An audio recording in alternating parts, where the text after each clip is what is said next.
Welcome to the deep dive. Today we're opening up your stack of sources on a really critical topic. It's fundamentally redefining digital security. That's right. We're talking about the AI arms race in cybersecurity. Exactly. And it's no exaggeration, I think, to say artificial intelligence is, well, probably the most powerful force in the digital trenches right now. It's both a terrifyingly efficient attacker and an absolutely indispensable defender. That dual nature is precisely the tension, isn't it? That's what we need to explore. AI has automated security, sure, but it's simultaneously automated malice. Malice, yeah. And our sources are showing this rapid escalation. I mean, the latest tools developed for defense, they're almost immediately reverse engineered, weaponized by cybercriminals. Creating these, highly scalable and sophisticated threats? Exactly. Sophisticated, scalable, and fast. Okay. So our mission today seems pretty clear then. We need to cut through some of the hype, understand the reality on the ground. We're going to examine the incredible, quantifiable benefits AI is bringing to defense. Right, the upsides. And then analyze the specific, frankly, frightening new attack vectors criminals are deploying. We're talking deepfakes, mutating malware. All the nasty stuff. Yeah. And critically, look at the adoption hurdles, the mitigation strategies organizations really need to employ to survive this era. We've got sources here covering breach economics, 2025 threat forecasts, some really eye-popping statistics. Definitely eye-popping. So let's dive in. Where should we start? The defensive advantage. Yeah, I think we have to start there because the simple truth is humans and traditional, signature-based defenses, they're just losing the scale war. They can't keep up. Not even close. Modern networks generate these vast amounts of data. Logs, endpoint activity, cloud metrics, just far exceeds what any human team can possibly process manually. So AI isn't just a nice-to-have anymore. No, absolutely not. It's necessary. It has to handle the scale and, crucially, identify subtle patterns, abnormal behavior that a human analyst would. Well, they'd almost certainly miss it. And that need for speed, it translates directly into faster detection and response, right? We've been stuck in that purely reactive mode for so long. Too long. AI lets us move towards prediction, spotting not just known threats, but zero-day attacks, the stuff we've never seen before, and then initiating automated responses instantly. Yeah, things like rerouting vulnerable traffic, isolating infected endpoints, all done automatically, almost instantaneously. And if you're still looking for the business case, I mean, the cost savings argument seems pretty compelling. Oh, it's huge. This ability to spot and contain threats faster, massively valuable. There's a 2024 IBM report. It found organizations using extensive AI and automation. Okay. They managed to reduce their average cost of a breach by $2.2 million compared to those who didn't. Wow, $2.2 million. That's staggering. And it's more than just IT budget savings, right? Absolutely.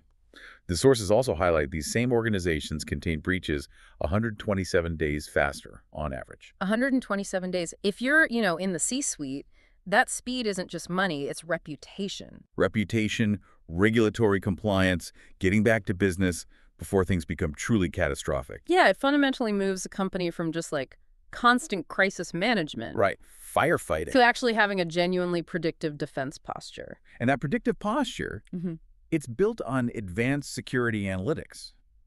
I mean, think about the problem of alert fatigue. Oh, don't get me started. Drowning in alerts. Exactly. The sources say nearly half of IT decision makers report over 40% of their daily security alerts are just false positives. That's so much wasted human time chasing ghosts. Total waste. So AI's role in threat detection and management is to collect data from, hundreds of control point servers, user logs, you name it, and then filter out the noise. Let the human analysts focus on the critical, verified threats. That noise reduction alone seems invaluable, but let's get into some of the more advanced applications you mentioned, especially for securing these increasingly complex environments. We hear buzzwords like zero trust security all the time. How does AI actually, make that work in practice? Okay, so zero trust. The philosophy is never trust, always verify, even inside your own network. Right. Historically, that's been pretty clunky to implement. AI makes it dynamic. It processes context in real time. Where's the user logging in from? What resources do they usually access? Is this behavior normal for this time of day, this device? Okay, so it's constantly evaluating. Constantly. AI rapidly assesses all those factors to adjust access privileges, like on the fly. It makes the zero trust framework functional and adaptive, not just rigid rules. That makes a lot of sense. It brings that contextual intelligence to what was maybe a more binary concept before. Exactly. And I noticed a reference to some really specialized cloud security tech things like smart encryption, allowing operations without even decrypting the data. Can you break that down a bit? Sure. It's a very advanced concept, often called homomorphic encryption. Yeah. But the basic idea is pretty simple. Okay. If you're processing data in the cloud, typically you have to decrypt it first to work on it. And that's your point of vulnerability. Right, when it's in plain text. Correct. Smart encryption, or homomorphic encryption, allows computational work, like searching or analyzing data, to be performed directly on the encrypted data itself. Without ever decrypting it. Without ever decrypting it. The data is never exposed in plain text format, which vastly increases the security of sensitive information, especially when it's stored or processed off-premises. Yeah. Okay, that really hammers home the kind of technological edge we're talking about on the defense side. However, as compelling as this case for defense is, we both know where this road leads, the offense side. Exactly. This is the pivot point, isn't it? The moment the discussion turns. Because the minute AI gives an advantage to the defender, Bad actors are right there. immediately, they weaponize that same technology. This is the true meaning of the AI versus AI arms race. It's a constant back and forth. And the scale of this weaponization, it sounds immense. The sources emphasize, 85% of security pros who've seen a recent rise in attacks blame it directly on criminals using generative AI. 85%. And this isn't just about hackers being slightly faster. It's about making highly targeted, sophisticated attacks scalable and, frankly, cheaper for the attacker to launch. Okay, so let's break down those AI-powered attack vectors, starting with maybe the most immediate human threat, deepfakes and social engineering. Right. Generative AI tools now let cybercriminals create these hyper-realistic fake audio or video clips. It completely bypasses technical safeguards and attacks the human element directly. Trust becomes the vulnerability. The scenario is just chilling. You, the listener, you might get a call. A deepfake voice clip of a senior executive, maybe even a family member. Urgently needing a bank transfer or sensitive credential. Exactly. And the sources point out how tough this is to combat. One study cited only 0.1% of people could actually tell the difference between real and fake content. 0.1%. When the tech is that convincing, yeah, trust is your biggest weak spot. It's incredibly difficult. And beyond the deepfakes, there's phishing. Old school phishing was often easy to spot, right? Bad grammar and generic requests. Yeah. Oh yeah, you could usually tell. But now, AI does the hard work. It analyzes huge public data sets, social media, past emails, even network behavior to craft personalized, sophisticated messages. That mimic human writing style's tone perfectly. Eerily legitimate is the phrase used. Highly targeted. It dramatically increases the success rate of getting someone to click that link or give up credentials. So AI customizes the lure, makes the victim drop their guard.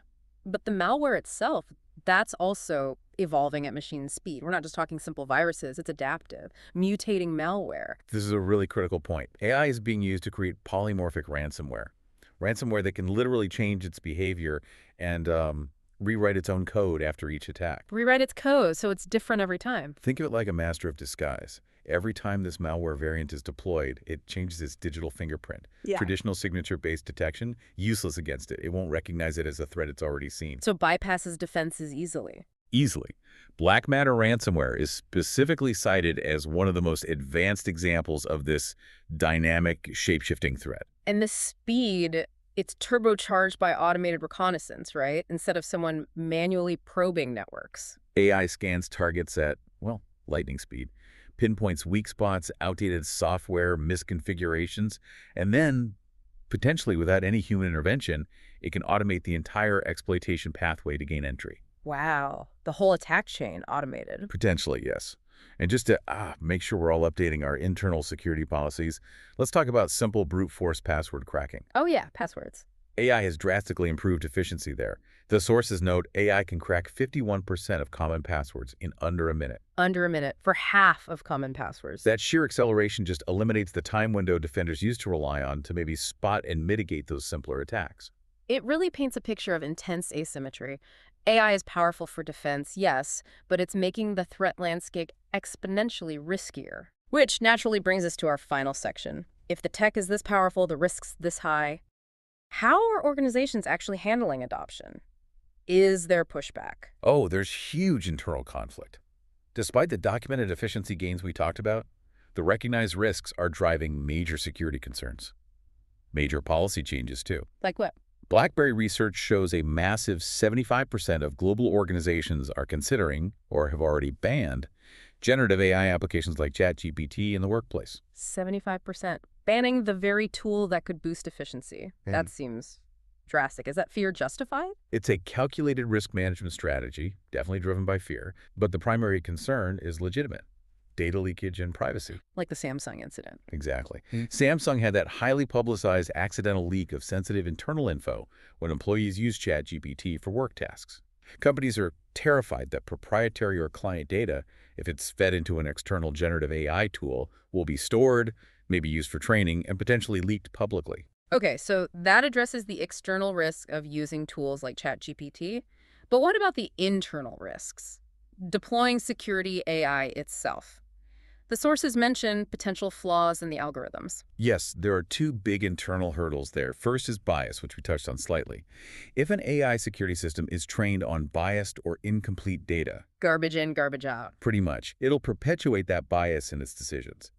In security, this could mean unwarranted access denials, those false positives, where legitimate users get consistently blocked based on flawed correlations. Right. Creates massive operational friction. So, trading alert fatigue for access denial friction. Not ideal. And the second major internal issue was lack of explainability. That sounds critical when accountability is everything. It's the black box problem. These complex deep learning algorithms powering modern AI, they aren't always transparent. You don't know why it made a decision. Precisely. If a security system makes a critical decision, say automatically isolating a key server or blocking an executive's access, it can be incredibly difficult, sometimes impossible, to understand why it did that. And if you can't interpret the decision, You can't verify its accuracy, you can't troubleshoot the underlying issue, you can't easily improve the system, and you can't defend it against potential manipulation if you don't know how it reasons. okay, so we can't completely trust the machine on its own yet. What's the mitigation then? How do organizations leverage this immense power without falling victim to the risks, internal or external? The consensus across all these reports really is crystal clear. Human oversight remains crucial. Humans in the loop? Absolutely. AI is an incredibly powerful assistant, maybe the best assistant we've ever had for this kind of work. But humans have to stay in the driver's seat for critical decisions. Why? The machine processes the data, flags the anomaly, maybe suggests a response, but humans provide the necessary ethical context, the strategic oversight that the machine just cannot replicate. Not yet, anyway. So proactive planning becomes the backbone of actually adopting AI safely then. What are the key factors organizations need to nail down?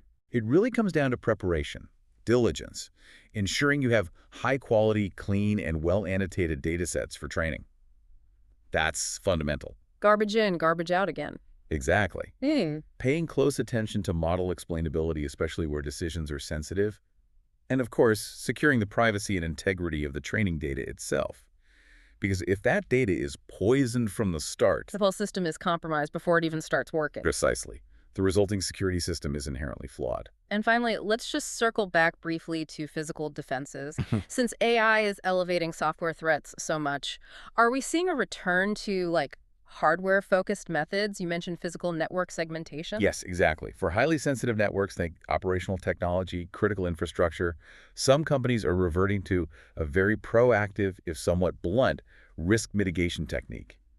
Physical network segmentation. Literally unplugging things. Essentially, yes. It's a hardware-focused approach that physically isolates networks when they aren't actively in use or need to communicate. If a threat gets into one segment, it literally cannot digitally jump to another because the physical connection doesn't exist at that moment. It sounds drastic. Expensive, maybe? It is drastic, and it can be expensive and complex to manage. But it serves as perhaps the ultimate containment strategy against these highly sophisticated, potentially AI-driven attacks that might bypass software defenses. Okay. This deep dive has really laid bare the dichotomy, hasn't it? For you, the listener, AI saves organizations millions, detects threats we couldn't see before. But it also arms criminals with hyper-realistic deepfakes, self-mutating malware. It's the ultimate escalation. It forces us into this machine versus machine warfare, happening at machine speed. That's the critical synthesis, I think. The fight is no longer just human defenders battling relatively simple threats. By the end of this year, Experts really expect the cybersecurity landscape to be defined by full-scale machine versus machine warfare, Defender AI versus attacker AI. directly pitted against each other. Which raises, I think, a really important final question for you to consider as you digest all this. If hackers are now actively looking to tamper with open source AI models, to poison the synthetic training data before those models even get deployed. Sort of compromising the tools of defense before they even hit the market. Exactly. What does that mean for the ultimate trustworthiness of the next generation of security tools, the ones we're all rushing to rely on? It puts the focus squarely back on continuous vigilance, doesn't it? Yeah.